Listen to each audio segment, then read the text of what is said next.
श्रीरामचंद्रम शरणं प्रपद्ये, श्रीरामदूतं शरणं प्रपद्ये। आज इस संध्या के समय हम इकट्ठे हुए हैं एक बहुत पवित्र कार्य के बारे में सोचने के लिए, समझने के लिए और हमारी भीतर से यदि हमारी आत्मा हमें पुश करे तो कुछ करने के लिए। जिस संस्था के बारे में अभी हमने एक फिल्म के माध्यम से भी जानकारी प्राप्त की, और ये संस्था अक्षय पात्र, जिसके सभी आदरणीय महानुभाव मैं इन सबको याद करूं, इस पावन कार्यक्रम में आए पारेख साहब, शाह साहब, आप सभी मेरे भाई बहन। पूरे संसार में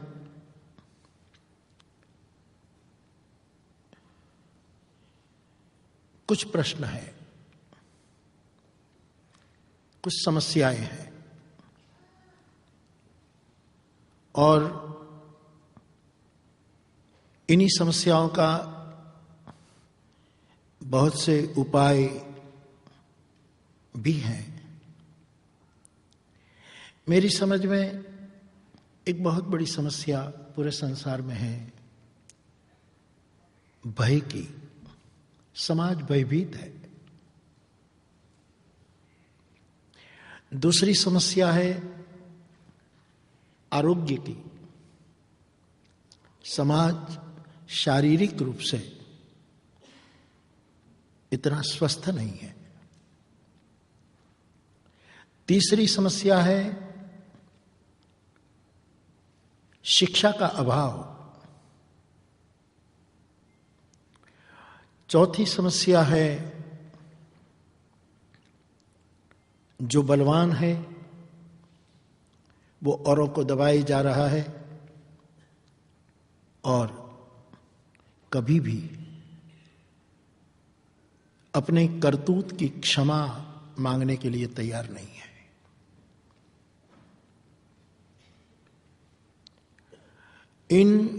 मेरी समझ में जो आ रहा है, इन समस्याओं का हल कैसे निकाला जाए कि समाज अभय हो, समाज की आखिरी व्यक्ति तंदुरुस्त हो, समाज का वंचित, उपेक्षित रस्कीन को पढ़कर, रस्कीन को समझकर विश्ववंद्य गांधी बापू ने आखिरी व्यक्ति की ओर अपनी निगाहें उठाई थी।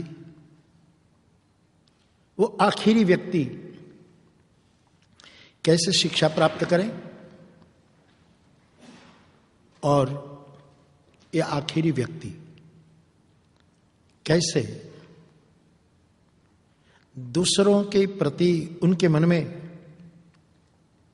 एक प्रतिशोध का भाव पैदा न हो और एक क्षमा भाव पैदा हो, उसके लिए क्या करना चाहिए। अवश्य दुनिया में बहुत जगह, बहुत क्षेत्रों से बहुत लोग कई मानवीय कार्यक्रम में लगे हुए हैं। अक्षय पात्र की जो सदप्रवृत्ति है, इससे मैं परिचित हूं। मैंने स्वयं अपनी आंखों से वृंदावन में उसका किचन देखा है। कैसे ये रोटी, ये भोजन आदर के साथ, सम्मान के साथ दूर दराज देहातों में पहुंचाया जाता है। हमने लंदन में भी एक सभा आयोजित की थी, वहां भी मैं शामिल हो सका था। कलकत्ते में इस विषय को, यानी इस पावन हेतु को केंद्र में रखकर एक 9 दिन की कथा भी हमने गाई। आज यहां इस बहाने इस पावन हेतु पर सोच के लिए हम इकट्ठे हैं, तब मैं आपसे चंद शब्दों में कुछ कहना चाहता हूं।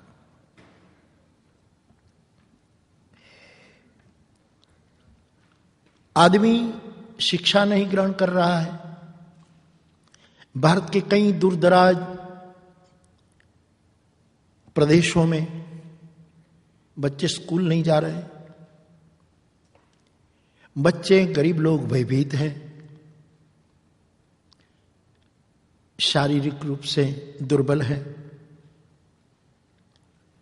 और फिर उसके दिल में कई अंचलों में उसके मन में कुछ विद्रोह सा प्रकट होने लगता है। क्या उपाय है इसका? मुझे लगता है कई उपाय है, लेकिन अक्षय पात्र ने एक बहुत प्यारा उपाय खोजा, पवित्र उपाय खोजा कि इन बच्चों को आदर के साथ भोजन परोसा जाए। साहब, भोजन एक बार हमारे अध्यात्म जगत में भी लोग एक कहावत के रूप में कहते हैं कि भूखे भजन न होई गोपाला, यह लो अपनी कंठी माला। भूखे भजन नहीं हो सकता। मैं रामकथा के नाते, रामकथा के माध्यम से अपने देश में कोने कोने में घूमता हूं, और मैंने अपने आंखों से देखा है कि क्या परिस्थिति होती है। और अभी अभी हमारे स्नेही रविंद्र भाई ने बताया कि 100 रुपया आप रखो तो और व्यवस्था से कितने रुपये काम में आते हैं, और अक्षय पात्र में यदि ये राशि आए तो कितना गुना बढ़ करके आखिरी व्यक्ति तक पहुंचता है। मेरे भाई बहन, हमारे यहां दान की बड़ी महिमा है। पुराने काल में, स्मृतियों में, ग्रंथों में कई प्रकार के दान की बातें आई हैं, लेकिन 21वीं सदी का, जिस सदी में हम जिए जा रहे हैं, और यह समस्या हमारी आंखों के सामने है, तब अनदेखा नहीं किया जा सकता। मुझे जो लगता है, हमारे यहां कहा जाता है कन्यादान श्रेष्ठ है, ठीक है। हमारे यहां कहा जाता है ये दान ठीक है, फला दान ठीक है। मुझे आपसे जो बात करनी है वो ये है कि 21वीं सदी में 4 दान महत्व के हैं। एक है अभय दान, समाज भय से मुक्त हो। दूसरा है क्षमा दान, जो बलवान है, जो सशक्त है, वो पीड़ित को क्षमा करे यदि उसने कोई गुनाह किया है तो भी, क्योंकि पीड़ित है। तीसरा दान है विद्या का दान, और चौथा दान है आरोग्य का दान।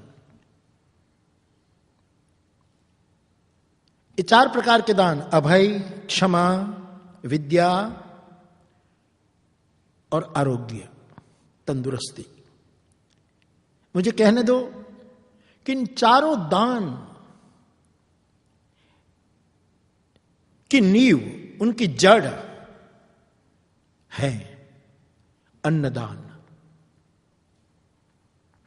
एक आदमी को आप सम्मान के साथ खाना खिलाने लगो तो वो अपने आप भय से मुक्त होने लगेगा, क्योंकि उसका सबसे बड़ा भय यह है कि मेरे बच्चों का क्या होगा, कल खाने का क्या होगा।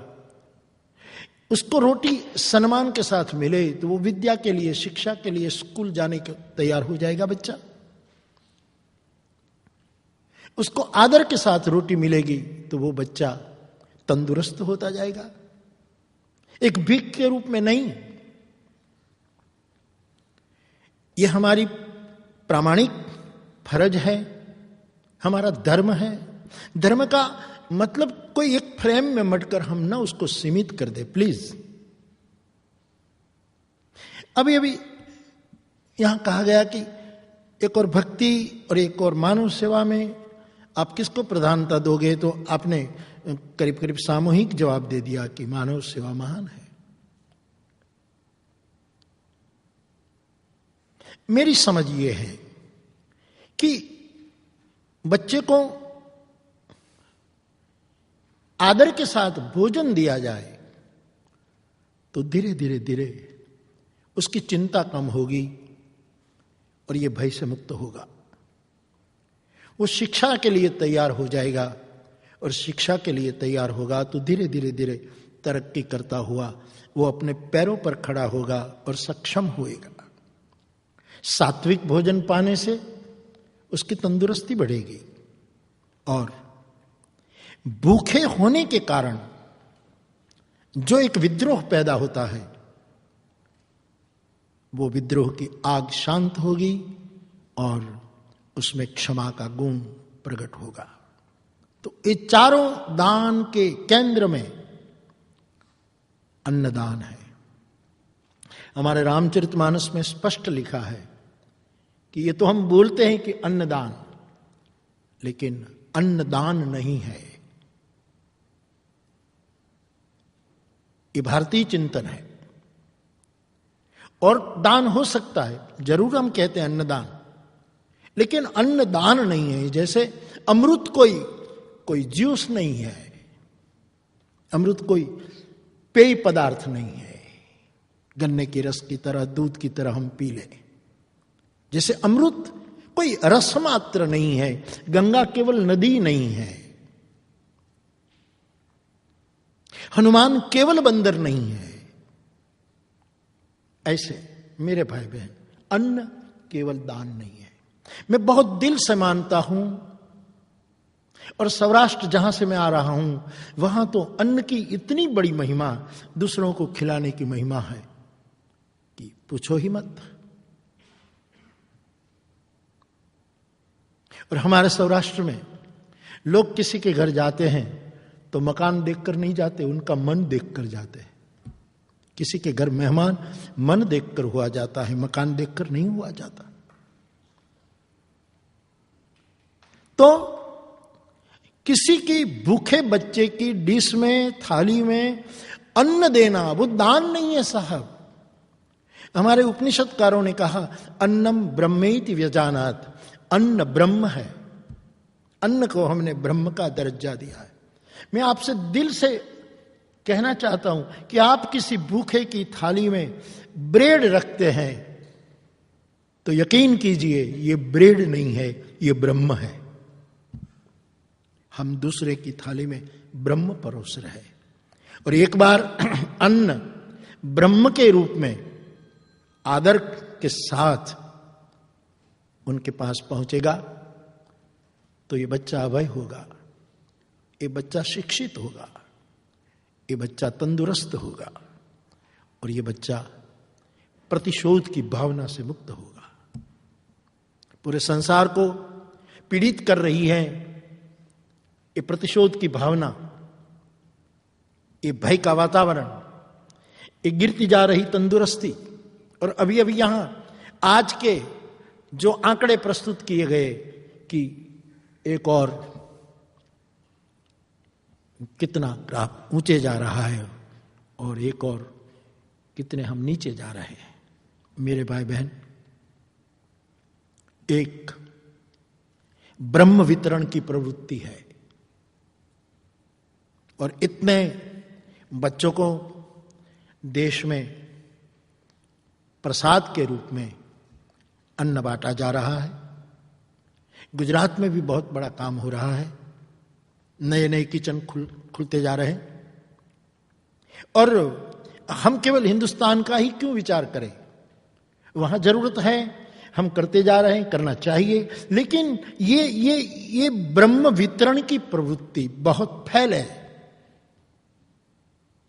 कि जहां भी कोई भूखा बच्चा है और भूख के कारण एजुकेशन चुक रहा है, आरोग्य उसका गिरता जा रहा है, वो प्रतिशोध की आग में जलने जा रहा है और वो सदा भयभीत है, इन सब के सब वहां तक ये बात पहुंचे। तो मैं इस सद्प्रवृत्ति का साक्षी हूं। मैंने लंदन में भी शायद कहा था और जगह पर भी जब मैं बोला कि कुछ प्रवृत्तियां ऐसी हैं समाज में कि जो परिणाम दिखता है सामने, परिणामदायी प्रवृत्ति है। एक आदमी को आप रोटी खिला दो, उसके चेहरे की रौनक बदलेगी, एक परिणाम। वो तो तृप्त हुआ कि नहीं, हम तृप्त होते हैं। खाने वाला की तसल्ली के लिए नहीं, हम इंसान हैं, हमारा कर्तव्य है।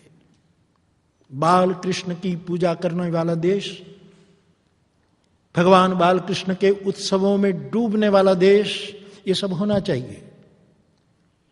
लेकिन जीवित बाल कृष्ण,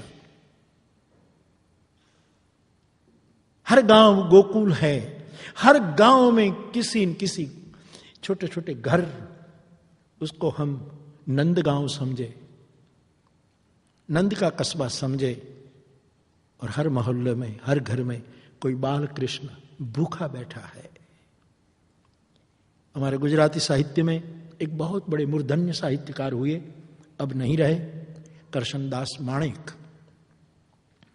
आपने कभी गाया था कि मंदिरों में, मंदिर होने चाहिए, ये हमारी श्रद्धा के केंद्र है, ठीक है, लेकिन 56 भोग लग जाए मंदिरों में और मंदिर के बाहर गरीब बच्चे भूखे बैठे हों, तो गुजराती में करशनदास माणिक साहब ने एक पंक्ति, बड़ा लंबा काव्य लिखा, ते दिन आंसू भीना रे हरीना लोचनिया में दीठा।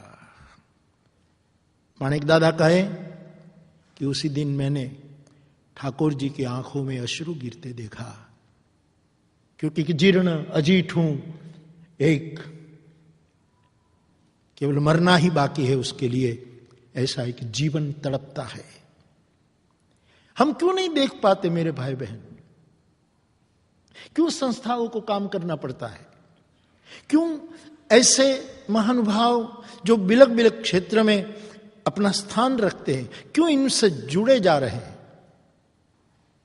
हमें क्यों प्रत्येक व्यक्ति स्वयं उठ करके 5-5 व्यक्ति के लिए भी काम करना शुरू कर दे, तो एक बहुत बड़ा काम हो जाएगा। लेकिन हमारी आंख में लेंस है, लेंस लगाए हुए हैं, उस पर फिर चश्मे हैं, और फिर कार का शीशे का कांच भी बंद है। 3 पर्दों के बाद हम देखते हैं, इसलिए हमें कम नजर आ रहा है। मेरे भाई बहन देखो, मुझे कभी इथोपिया का जिक्र किसी ने मुझे किया था कि इथोपिया की क्या स्थिति है। अफ्रीकन कंट्रीज में कितनी भूख है। ये हंगर शब्द, ये भूख शब्द ही संसार से मिट जाना चाहिए। हमारे यहां भूख के लिए एक शब्द, अन्न के लिए भूख शब्द कभी नहीं प्रयोजित हुआ था। हमारे प्राचीन भारत में एक शब्द प्रयोग ब्रह्म के लिए हमारी जिज्ञासा होती है। हम ब्रह्म के लिए भूखे हैं, हम भाव के लिए भूखे हैं। लेकिन समाज में रोटी के कारण लोग भूखे रहते हैं। ऐसे समय में ये शिक्षा छोड़ देते हैं, नहीं जाते हैं, आरोग्य उसका दिन ब दिन बिगड़ता जाता है और भयभीत है।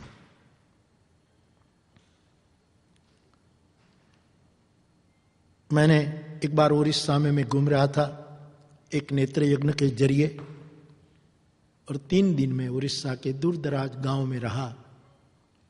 मैंने आयोजकों को कहा कि मैं यहां कोई प्रवचन करने तो नहीं आया, लेकिन मेरी इच्छा है कि मुझे और दूर देहात में ले चलो जहां मैं कुछ रूबरू मिल सकूं।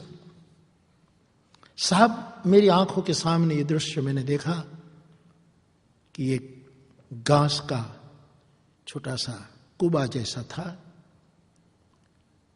और मैंने मेरे साथ जो थे कहा कि मैं अंदर रहने वाले को मिल सकता हूं यदि इनको कोई आपत्ति ना हो तो बोले पूछना पड़ेगा। साहब, उसके बच्चे भूखे और नंगे तो थे ही, लेकिन मेरी आंखों ने ये मंजर देखा है कि दो बहनें अंदर थी, वो हमको जवाब देने के लिए बाहर नहीं आ रही थी, और जब वो कुछ आने की कोशिश की भी तो उसने घास के पुलियों से अपने देह को ढांका था। ऐसी स्थिति में जब समाज है तब कार का शीशा नीचे उतरे, आंख का चश्मा भी नीचे उतरे, और अंदर भी हमने कोई लेंस पहन रखा है वो भी उतरे और कुछ साफ साफ दिखाई दे।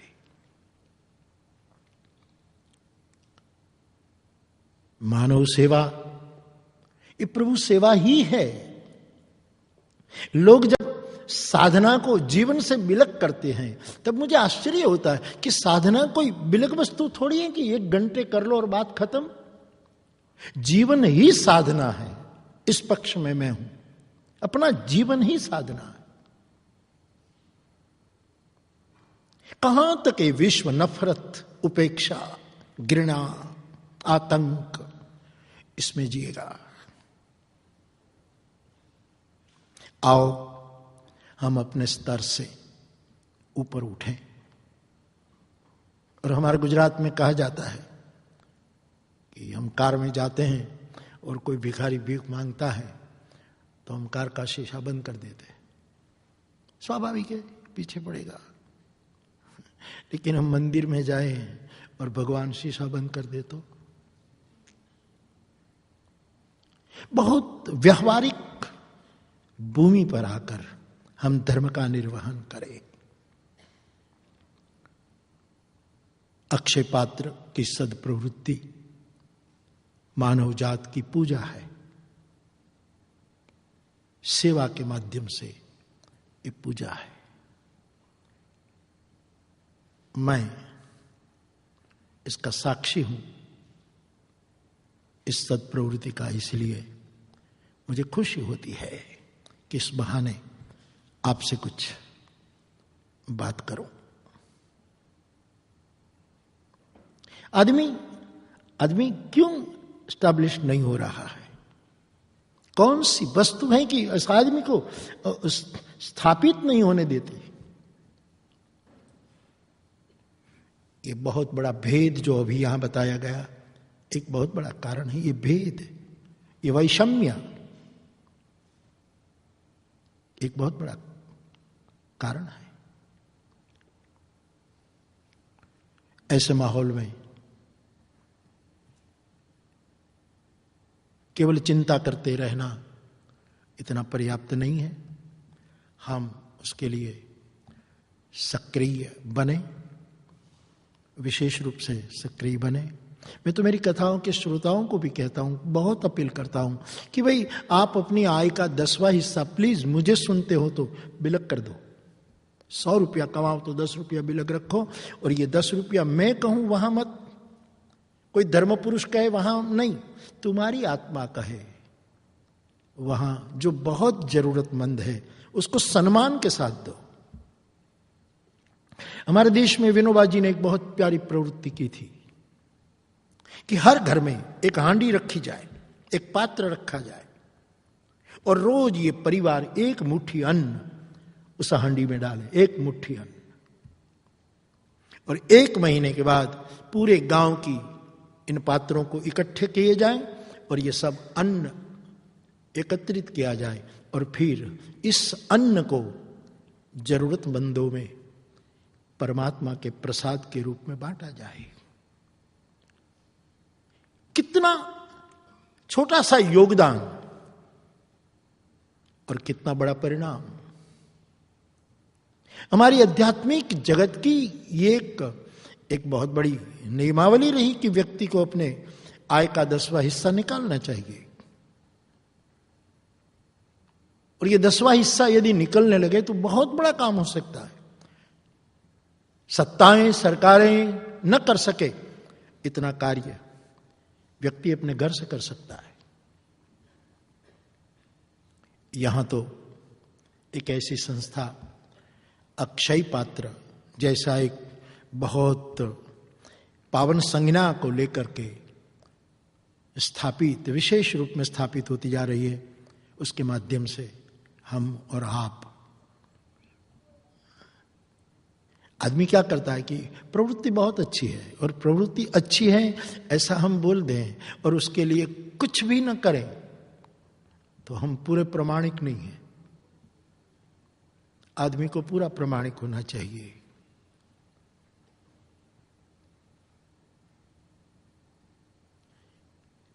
हैदराबाद नवाब, उसके पास मदन मोहन मालवीय जी,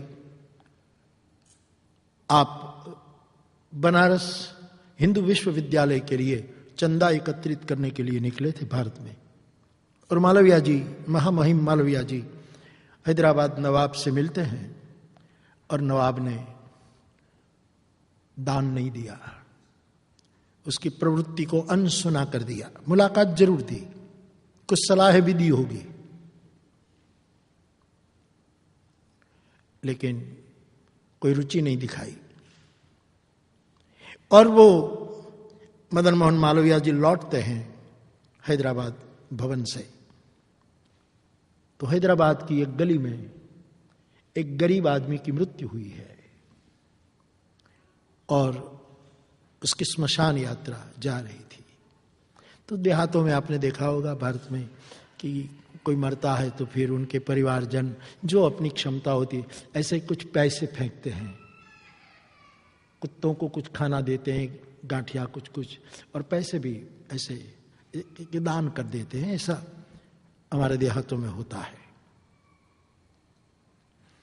तो एक ननामी जा रही थी और पैसे फेंके जा रहे थे, तो सब बच्चे, गरीब लोग उसको पढ़ापढ़ी कर रहे थे लेने के लिए। इसमें मदन मोहन मालवीय जी भी शरीक हो गए और उसने 1 रुपया ले लिया और अपनी जेब में डाला। संगी ने कहा, साथ में था, उसने कहा कि आपने ये गरीब लोगों के लिए फेंके जा रहे पैसे, इसमें से आपने पैसे ले लिए और ये हमारी महिमा के अनुकूल नहीं है, हम ऐसा नहीं करते। बोले मैंने समझ कर ये पैसा ले लिया है। क्यों?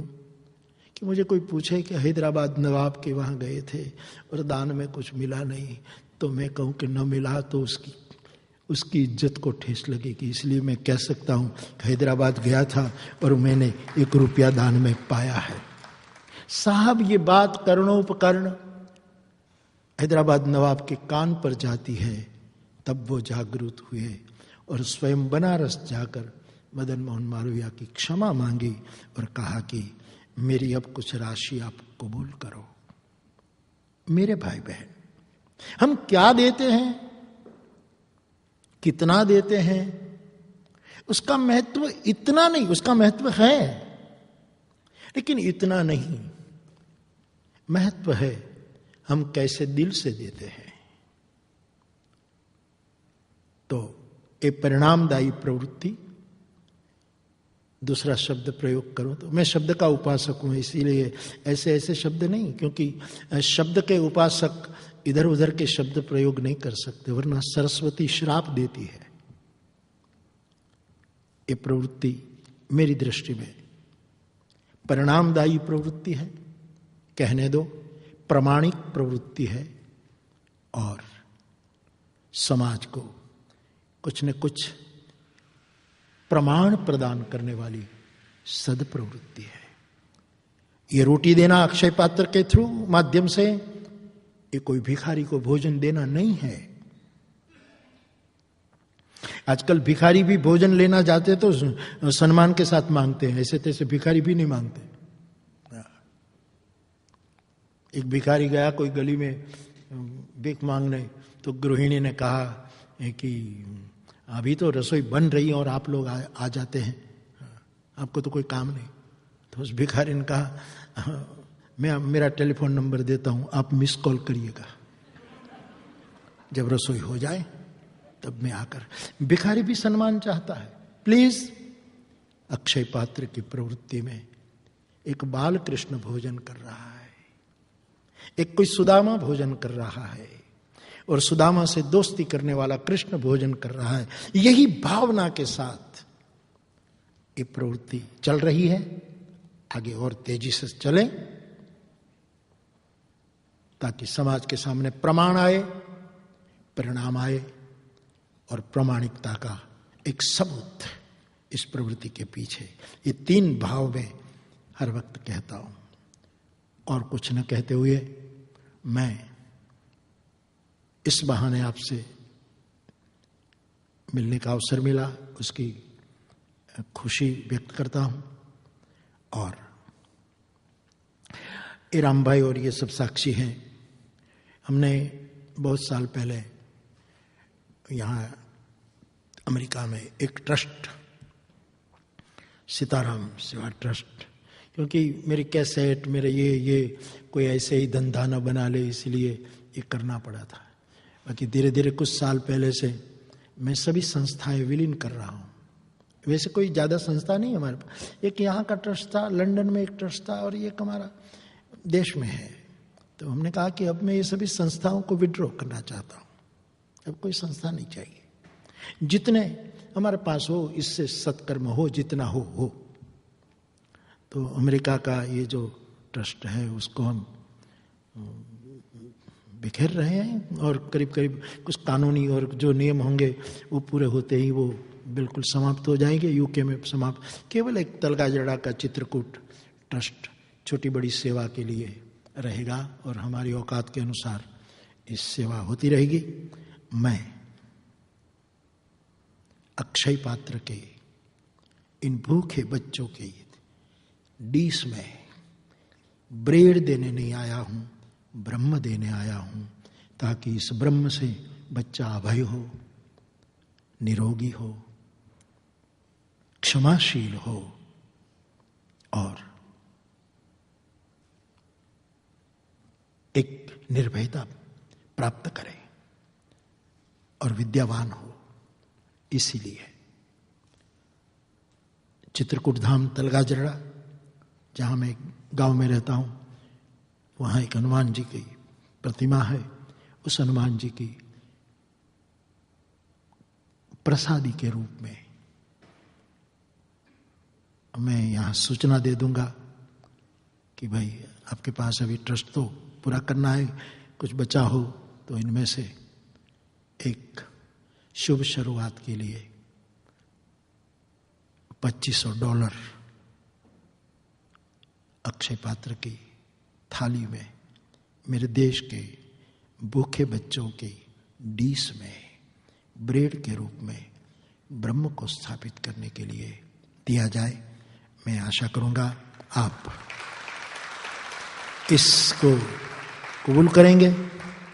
ये केवल एक छोटा सा प्रसाद है, और बाकी आप सब अपने अपने ढंग से सोचिएगा। अंदर से आपकी आत्मा जो कहे सो करना। कुछ न कर सके तो केवल इस प्रवृत्ति को समझे, सद्भावना से समझे। मैं कोई संस्था से नहीं जुड़ता हूं, मैं केवल व्यासपीठ से कायम जुड़ा रहता हूं, लेकिन इस संस्था की सद्प्रवृत्ति के कारण मैं अपना एक प्रामाणिक डिस्टेंस बनाए हुए इस संस्था से बहुत प्रसन्न हूं, राजी हूं। इसलिए मैं आपसे भी निवेदन करता हूं कि हमसे जो हो वो किया जाए। फिर एक बार समाज को भय से मुक्त करने के लिए, समाज को अशिक्षा से मुक्त करने के लिए, समाज को विद्रोह से मुक्त करने के लिए और समाज को बीमारी से मुक्त करने के लिए चाहिए सम्मान के साथ गरीब बच्चों की थाली में रोटी। और ये होगा, ये जड़ें मजबूत हो जाएगी तो जो शाखाएं घर्षित होकर आग पैदा करती हैं, इन्हीं शाखाओं पर नए पर्ण आएंगे, नई कूंपलें निकलेगी, नए फूल आएंगे, नए फल आएंगे। और ये फल विश्व शांति के लिए, विश्व बंधुत्व के लिए, ये सुंदर विश्व को और सुंदर बनाने के लिए